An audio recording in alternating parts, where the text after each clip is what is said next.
साहब ने जो कुछ किया और बाद में जो कुछ हुआ वो सब यही हुआ। जज साहब आपने भी तो देखा था, तो अब बोलने के लिए बचा क्या है जो गीता पर हाथ रखकर कसम खाऊं? कुछ ऐसी बातें भी कहनी पड़ेगी जो इस अदालत में नहीं हुई थी।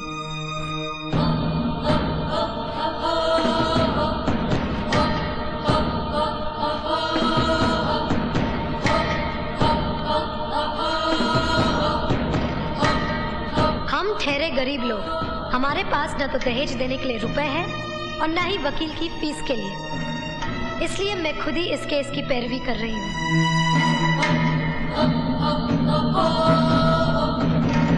मैं जो कहूँगा सच कहूँगा। मिस्टर अंकुश, आपको एक वादा करना पड़ेगा कि मैं आपसे जो कुछ भी पूछूंगी आप उसका जवाब बहुत ही शांति से दीजिएगा। शांति से ही जवाब दूंगा। भड़क मत जाइएगा। जी हरगिज नहीं। सुना है आपकी माँ वेश्या थी। मुंह संभाल के बात कर। आपकी माँ वेश्या थी या नहीं? खबरदार मेरी माँ के बारे में कुछ भी बोला तो साली कमीनी। योर ऑनर, मेरे इतना समझाने के बावजूद कि शांति से जवाब दीजिए, जब मैंने इनसे ये कहा कि इनकी माँ वेश्या थी जो एक सच है तो ये भड़क उठे। तो बताइए योर ऑनर, मेरे पिता दीवान साहब को उस वक्त गुस्सा क्यों नहीं आता जब उनको वेश्या का बाप कहा जा रहा था, वो भी इस भरी अदालत में चीख चीख कर सबके सामने। मिस्टर अंकुश, आप रिवॉल्वर अपने पास हमेशा रखते हैं या नहीं?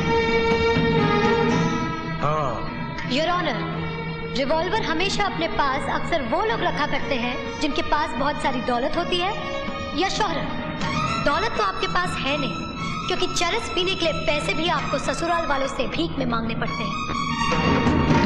अब रही शोहरत की बात, तो इतना मैं दावे के साथ कह सकती हूँ कि आधी रात के बाद गली के आवारा कुत्ते आप पर भौंकते जरूर होंगे। आपके पास न तो दौलत है न शोहरत, फिर अपने पास रिवॉल्वर रखने की वजह क्या है? वजह यह है कि आप एक घटिया किस्म के इंसान हैं। आप गुंडे हैं। तू मुझे घटिया इंसान और गुंडा कह रही है? मैंने तो फिर भी कुछ अच्छा कह दिया। आपके ससुराल वाले तो आपको कुछ और ही कहते हैं। क्या कहते हैं वो? आपकी सास आपको नामर्द कहती है। उनका कहना है कि जो मर्द अपनी कमाई से अपनी बीवी बच्चों को पाल न सके वो काहे का मर्द, वो तो नामर्द होता है। क्या आप साबित कर सकते हैं कि आप इस लिहाज से नामर्द नहीं हैं? You shut up! आप उनके झूठन पर पलते हैं, इसलिए आप उस वफादार कुत्ते की तरह हो गए हैं जो मालिकों के कुछ कहने से पहले ही भौंकना शुरू कर देता है। बताइए, दीवान साहब ने आपसे कुछ कहा था? नहीं। चौधरी खानदान ने आपसे कुछ करने के लिए कहा था? नहीं। तो फिर आपने गोली क्यों चलाई? योर ऑनर, जो अपनी जिंदगी अपनी खुशी से झूठन और उतरन के सहारे गुजारता हो, वो हर रात बिकने वाली उन बाजारू औरतों से भी ज्यादा गंदा और घिनौना होता है। बहुत बोली, अब आगे बोली ना तो। बस रहने दीजिए, मुझे मत डराइए। मुझे मालूम है कि दुनिया में ऐसी कोई दवा नहीं बनी है जो आप जैसे नामर्द को मर्द बना सके।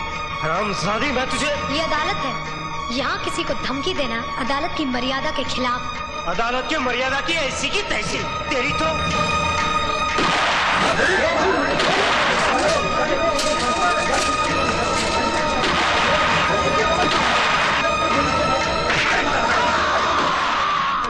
आइए आइए।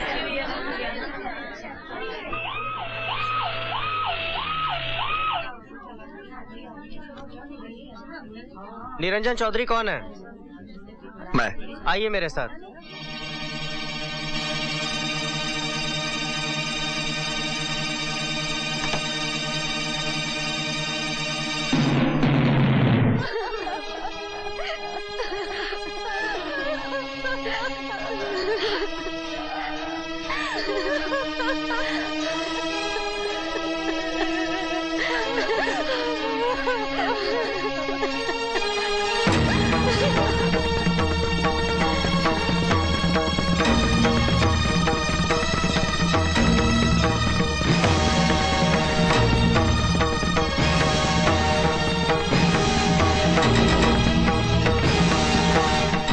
मानी पुरानी सासू जी, सही चीज सही जगह पहुंच ही जाती है, कोई कुछ भी करे।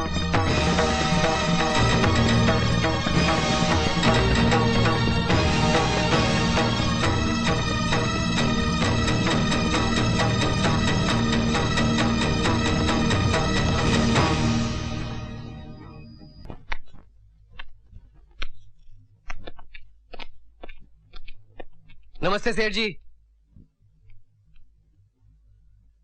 आप अंकुश चौधरी के श्राद्ध में नहीं आए? मैं खूनियों और बदमाशों के श्राद्ध में नहीं जाता। तब तो बहुत अच्छा किया आपने। अब जो होना था वो हो चुका, अब जो होना है वो हो जाना चाहिए। शादी की नई तारीख निकलवा लें। ये शादी अब नहीं होगी।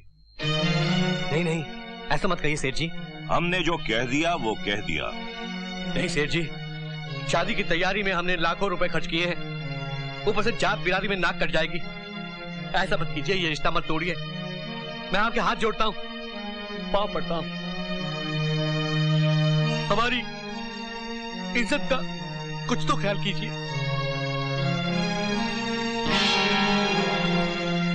अरे पंडित के कहने पर हमने तुम्हें गंगा जल समझा था, लेकिन अब पता चला कि तुम गटर का वो गंदा पानी हो जो केमिकल डालने से भी साफ नहीं होता। चले जाओ यहां से। आजा आजा मेरे प्याले प्याले बच्चों। अच्छा अच्छा, पापा भी चलेंगे, बिल्कुल चलेंगे।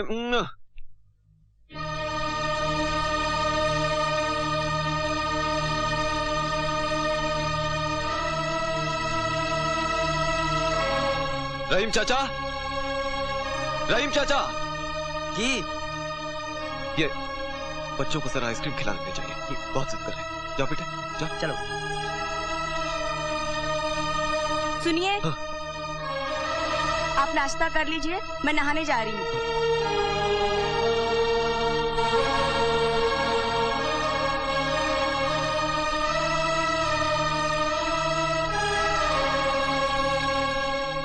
मुझे आपसे बहुत सारी बातें करनी है, जिसके लिए ये जगह मुनासिब नहीं। हम कहीं और मिलेंगे। देखो, पूरे 1 महीने के बाद मेरी बीवी और बच्चे घर लौटे हैं। आज मैं घर से बाहर निकल ही नहीं सकता। मिस्टर राज, हम दोनों ने यहाँ एक रात गुजारी है। जो शक मेरी ससुराल वालों को हुआ, वही शक आपकी पत्नी को भी होगा। अपनी पवित्रता का सबूत न तो मैं दे पाए थे और न आप दे पाएंगे। जिस तरह मेरी दुनिया बर्बाद हुई, उसी तरह आपकी दुनिया भी बर्बाद हो जाएगी। अगर आप इस बर्बादी से बचना चाहते हैं, तो ये रहा मेरा पता।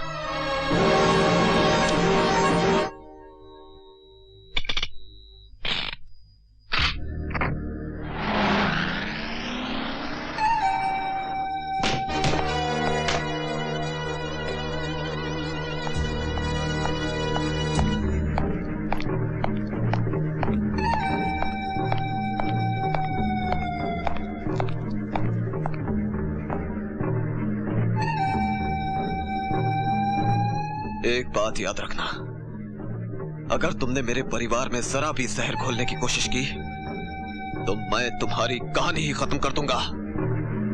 खुद तो मेरी जिंदगी में तूफान बनकर आए और तिनका तिनका बिखेर दिया, और आज जब खुद के घर में जरा सी हवा चली तो पत्ते की तरह कांप गए और रिवॉल्वर निकाल लिया।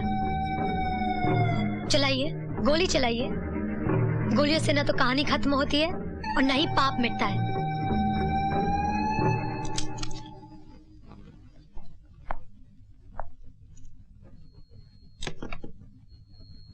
बहादुर हो, तुम्हें गोलियों से डर नहीं लगता? जिस औरत का न भाई हो, न बाप, न शौहर, न समाज, वो औरत औरत नहीं रहती, लाश बन जाती है। और लाश गोलियों से नहीं डरती। और इन सब के जिम्मेदार तुम हो। मैं तुम्हारी बर्बादी नहीं चाहता था। फिर मुझे बर्बाद क्यों किया? मेरी एक बहन थी, राधिका। वो निरंजन से प्यार कर बैठी और उससे शादी करना चाहती थी,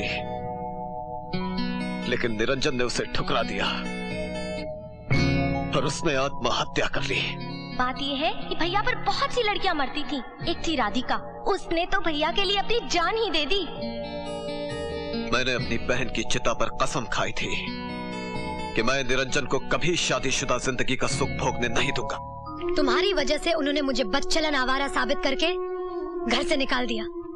मैं एक बहू नहीं रही, मेरा बाप नहीं रहा, मेरा बच्चा नहीं रहा। मिस्टर राजेश्वर, तुम एक बेटी, एक बहू और एक माँ, तीनों के मुजरिम हो।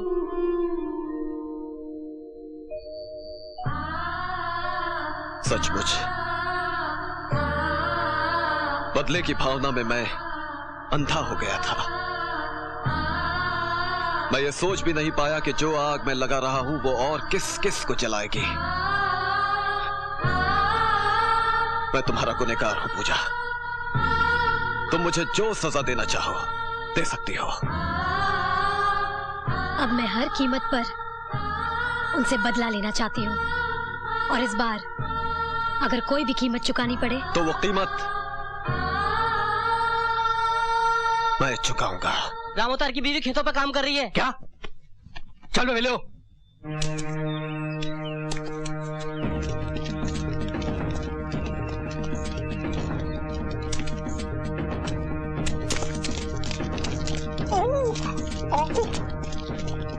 तेरी इतनी हिम्मत, निकल जा मेरे खेत से।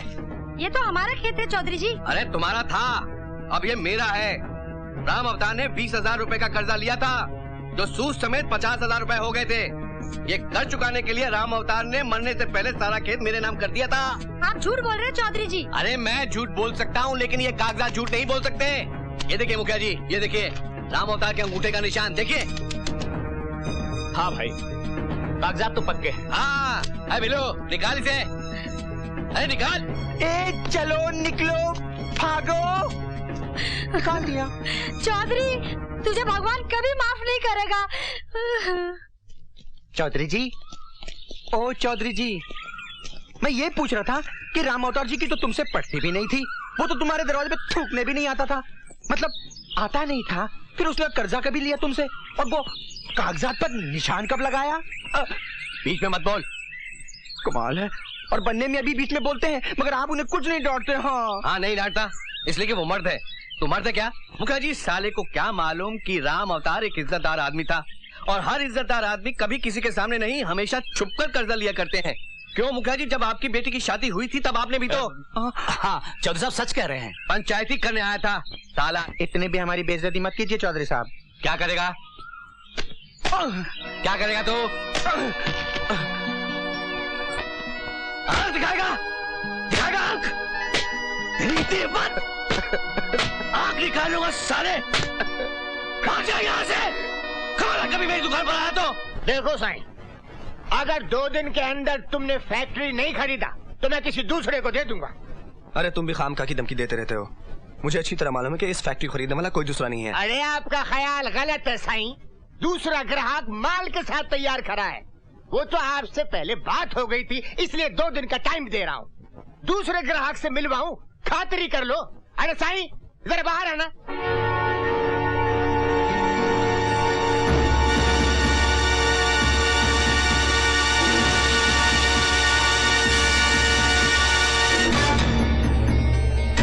ये तो अभी पूरा पेमेंट देने को तैयार है, लेकिन मैंने आपको जबान दी है, इसलिए 2 दिन दे रहा हूँ। और बिजनेस में जबान की बड़ी कीमत होती है। अरे आप दोनों एक दूसरे को हेलो भी नहीं बोला। आपको 2 दिन के अंदर पैसे मिल जाएंगे।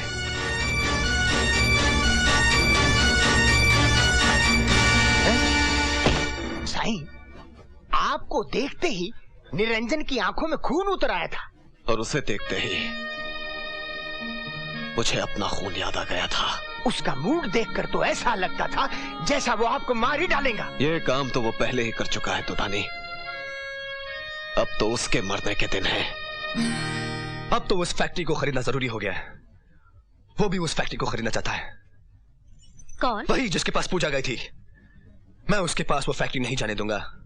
ये मेरी मान का सवाल है। तू चिंता क्यों करता है बेटा? अपने बेटे का मान रखने के लिए एक माँ कुछ भी कर सकती है। ये रहे 10 लाख रुपए। तेरे पिताजी को ये मालूम नहीं पड़ना चाहिए कि हम लोगों ने ये पैसे निकाले, वरना वो जिंदा ही चिता पर लेट जाएंगे।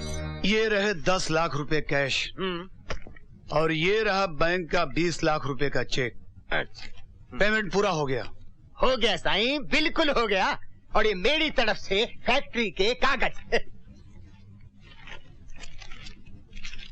मिस्टर निरंजन, बहुत बहुत मुबारक हो। अरे भाई कांग्रेचुलेशन। आप ये बताइए कि आप यहाँ रिपोर्ट लिखवाने आए हैं या आंसू पुछवाने? अगर तो आंसू पुछवाने आए हैं तो ये लीजिए रुमाल, पूछिए आंसू और दफा हो जाइए यहाँ से। नहीं नहीं, मैं तो रिपोर्ट लिखवाने आया हूँ जी। मेरी तिजोरी से 10 लाख रुपए चोरी हो गए। मैं कंगाल हो गया हूँ जी, कंगाल। बस बस, चिंता मत करो। इतना याद रखो मियाँ, चिंता और चिता में एक चिविंदी का फर्क है। अगर आपने इनको 10 लाख रुपया दिलवा कर चिंता से छुटकारा नहीं दिलवाया तो ये चिता पर लेटकर अपनी जान दे देंगे। मरने की तब सोचना जब घर में पैसे हो, वरना श्राद्ध भी ठीक तरीके से नहीं होगा और आत्मा को शांति भी नहीं मिलेगी। जी आप ठीक कह रहे हैं। किसी पे शक? कौन सी मारू? ए, बीच की मारना।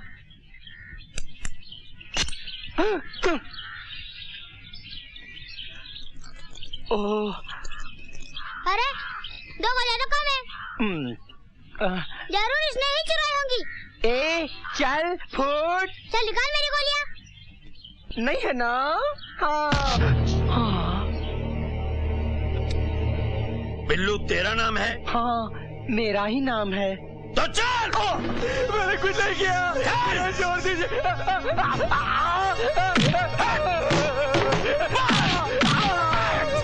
मैं शरीफ आदमी हूँ, हरामी लगता हूँ ना? हरामी लगता नहीं, हरामी हूँ, बहुत बड़ा हरामी। इसने तो मेरी मार खाता ही गूंगे भी ठुमरी गाने लगते हैं। चल चल जल्दी से उगल दे, चल चल।